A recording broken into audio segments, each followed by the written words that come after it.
Thank you very much for coming. Obviously, we were hoping this would be outside on the plaza with a viewing of both the snow monkeys playing and the red pandas playing and the eland and ostrich out with the rhino in the rhino yard and some support birds in the aviary. And the only animals we really have that could be out in 33 degrees are the ostrich, and it's pretty muddy up there, so we're not going to try that.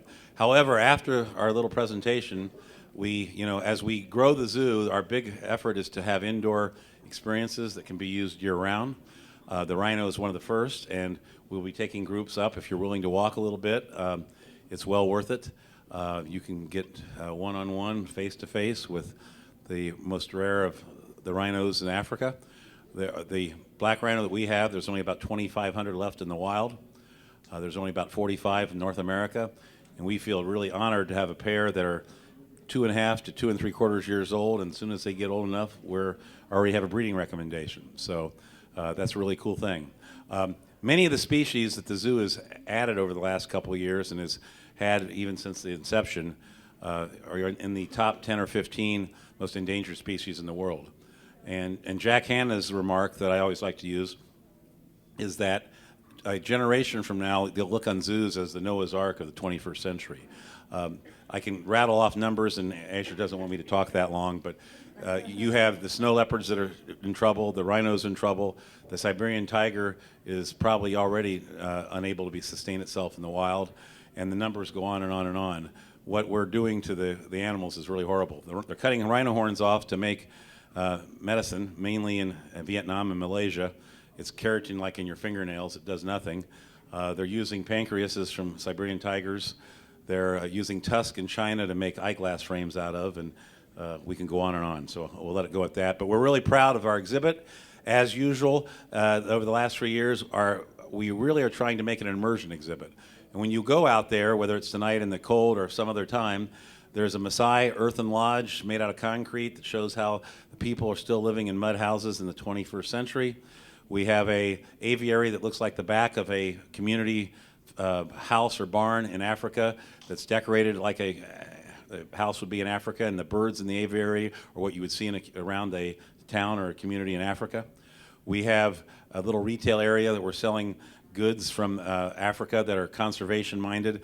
We're actually buying beads from women that are making beads and selling them to zoos and other conservation organizations instead of killing animals for to make a living.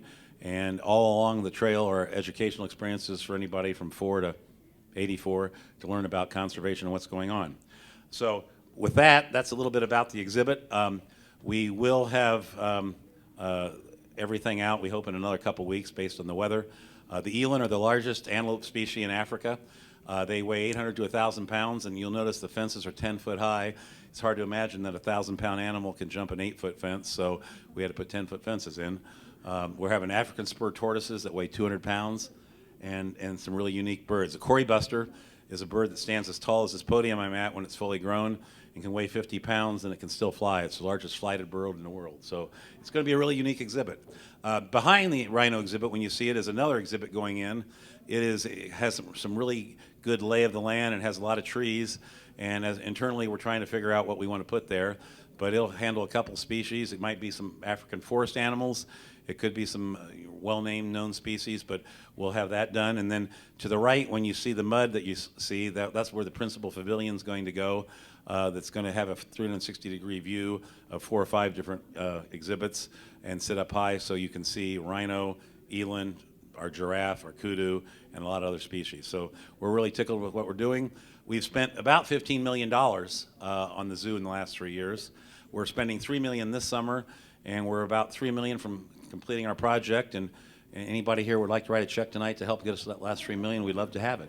So thank you all for all that you've done in the past, and we hope maybe you'll help us get over the edge.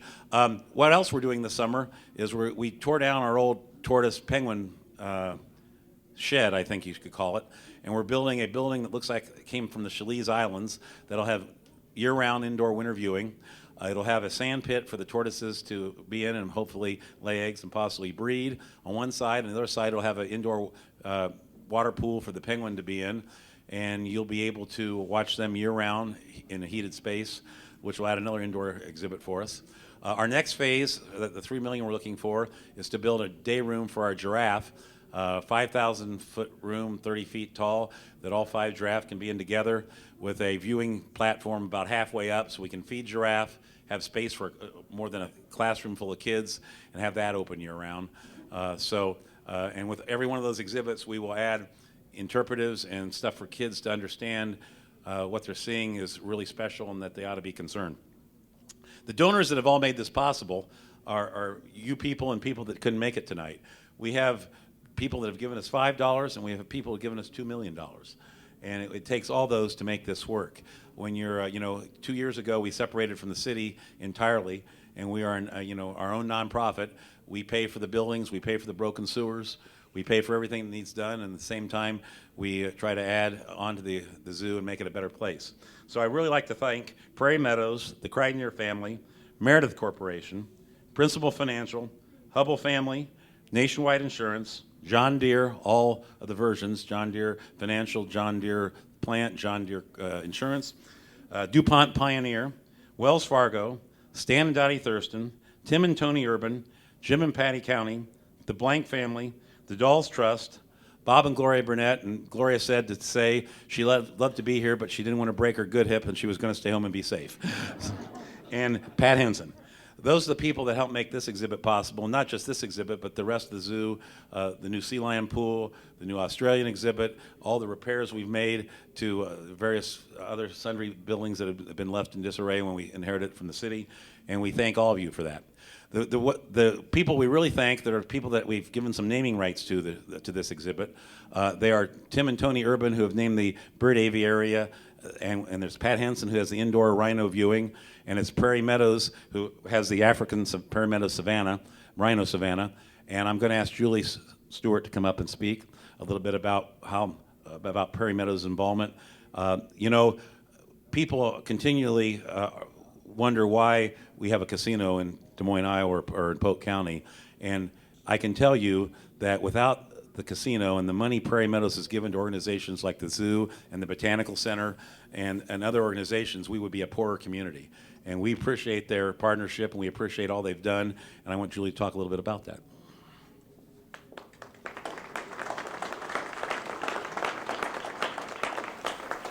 Thank you. Prairie Meadows, like most of you know, is a nonprofit organization, and we've given back over $1 billion to the state of Iowa through taxes and charitable giving. $500 million of that has stayed right here in Polk County. We're very excited about our partnership with the zoo.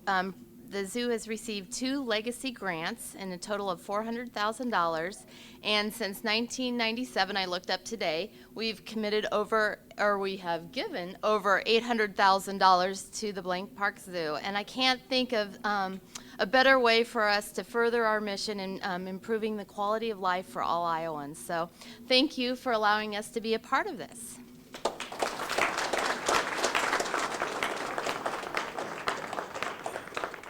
And Julie also serves on our board of directors too, so we appreciate that also.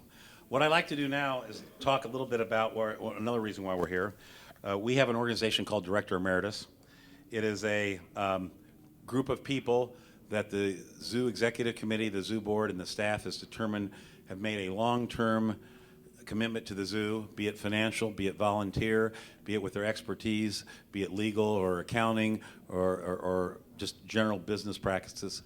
And we've developed a really great group of people, and this year we're adding 4 people to it. And I'm going to talk a little bit about those 4 people before we recognize them. 2 are not here tonight. Loretta Seaman, who everyone, I think, and if you don't know Loretta and you live in Des Moines, you're under a rock. She's a West Des Moiner, a transplanted Southsider to West Des Moines. I don't think there's a charity or a cause she hasn't helped with over the last 25 or 30 years. I'm a West Des Moiner, and I met her through a West Des Moines School Board activity, and I followed her as president of Variety Club, and we've been known each other for a very long time. And she has served in all capacities at the zoo. On the executive committee, she's raised money. She's been on jubilation committees. She's co-chaired the Capitol campaign with Mike Hubble, and we probably wouldn't be standing here talking about the rhino exhibit without Loretta. So we're glad she's joined us, and we'll include her in our applause later. The second person is Susie Muehlhop. It's kind of interesting. You know, Des Moines is a really small community. I grew up in obviously a family-owned business and sold it and was attempting to retire when I became a zoo guy. And all four of the director emeritus I've known for 25 or 30 years. Susie Muehlhop's family owns Des Moines Cold Storage. She's been involved with the zoo since the early 80s. She was the park board representative on the zoo.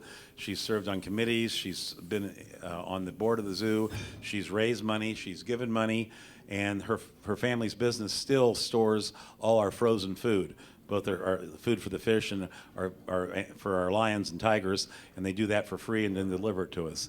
So Susie's been a great advocate, and I met Susie first in 1971 when her husband bought a car off my father. So I've known her for a long time. She is a fabulous person. She is going to get more actively involved in the zoo in the next couple years, and we're going to put her to work. So we thank her for coming too. The next person I'd like to talk about is Kevin Proust. He's another one I've known for a long time. I believe his brother-in-law worked for Ford Motor Company, and he had to find somewhere to buy Fords cheap because he got a deal, and he came to Dewey Ford 82, 83. And so we've had a relationship that way. My wife has had a relationship with his family through the West Des Moines School District, and it's just neat to know people other ways than just where you reward them for this kind of an outing. Kevin was involved in 1981 at the zoo. It was a children's zoo. He helped in the creation of the Zoo Foundation. He served in the foundation's board of directors from 84 to 2003, both as treasurer and president. More than one term as president. They used to force you guys to do more than twice. Twice he served as president of the board, and Jonathan Wilson's here, knows he's on his second go-round. It's almost a full-time job at times, so that's quite a commitment. He has been involved in capital campaigns, assisted in various fundraising activities. He was probably instrumental in the first 28 agreement that kept the zoo open. When the city was losing millions of dollars in the zoo, a small group of people that interested in keeping the zoo open came together and spent hundreds and hundreds of hours negotiating with the city to take over management of the zoo and run the city zoo as a business, and Kevin was instrumental in doing that. He thought he had enough of that, but then 2 years ago when we decided to try to split from the city entirely and buy the zoo back and become totally independent, I cried on Kevin's shoulder numerous times for advice and guidance on how to deal with the city and the slowness of the process, and he was instrumental in that. He's still helping us raise money. He's been a great fan of the zoo, and we love that he's one of our director emeritus also. So thank you very much, Kevin.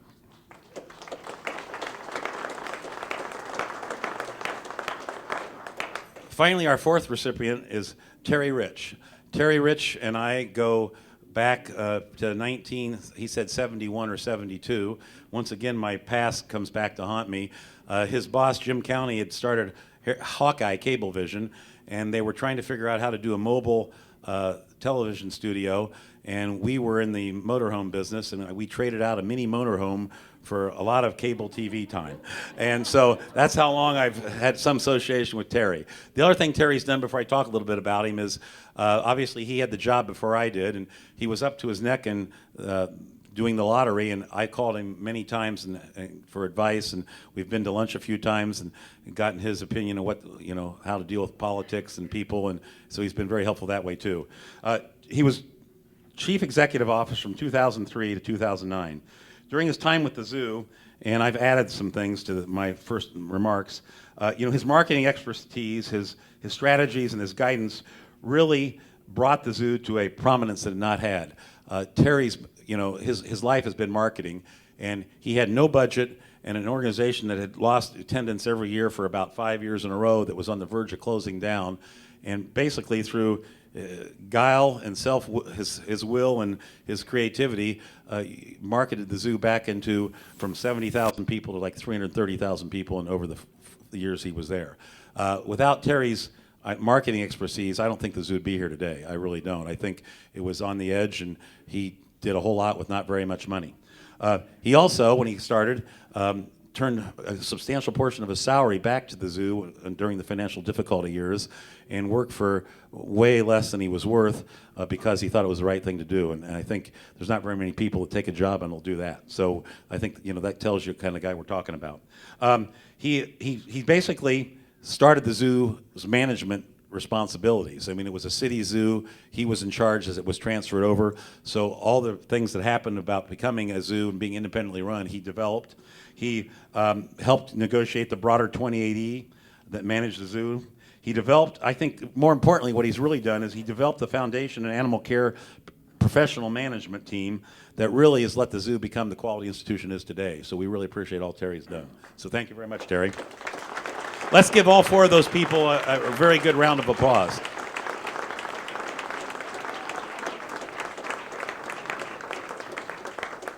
You know, and the really cool thing about the Blank Park Zoo, it's only been here since the mid-'60s. And for most of its life, it was a city zoo. So really the culture of being a nonprofit and the culture of people being excited and interested in the zoo has only happened since 2001, 2002, 2003, when we took over management. And in that time period, you can look at the guys that are here, they're highly responsible for that culture being developed that causes people like you to want to be a part of the zoo. So we appreciate what you've done and hope you don't go away. A couple little just side things. You see the little rhinos on your tables there. I really hope that if it's snowing, it's not raining, so that's okay. We have decided that we think public art's important. And we've had some people that have helped advise us to do the right thing. And we're putting 2 public art pieces in our new exhibit. The first one is a large version of that sculpture that's on your desk. The artist is here. James, are you here? Yeah. James Bearden's here. He made the big piece that you're going to see that's like 9 to 12 feet long, depending how you look at it, and 7 or 8 or 9 feet tall, and it looks just like those little pieces that you see sitting on your table. He obviously also made 50 limited edition versions of that we're selling for $250 a unit, and we think that it's about the coolest. We're going to probably enter it in the AZA art side because it's about the coolest thing you can see, and it's right at the entrance of the exhibit. We put a patio in with a retaining wall. We hope people take their pictures and walk around it and get close, so that's cool. The other part, of course, is not done yet. The principal pavilion, which is going to be about halfway up into the African exhibit and separate New Africa from Old Africa, has a ceiling not quite as tall as this, but it is done with a galvanized metal African roof and a very substantial wooden structure to hold it up. In the center of that pavilion, if you looked around the corner where the food is, are some of the paintings that Chris Vance has done. And how many total do we have, Chris? 12. And they'll be in a circle hanging from the center of that pavilion 10 or 11 feet off the ground. You can see the samples of what they are. We think they're absolutely sensationally cool. We hope also with those is to have posters and T-shirts and other things and use those as kind of the symbol of the zoo, like we'll use the rhino as a symbol of the zoo. And you can see what they will look like around the corner. If you haven't been around the corner, take a gander. And when the pavilion gets put up, we will have a grand opening of both those art pieces and a kind of fun little gathering like this in 80-degree weather to look at those pieces.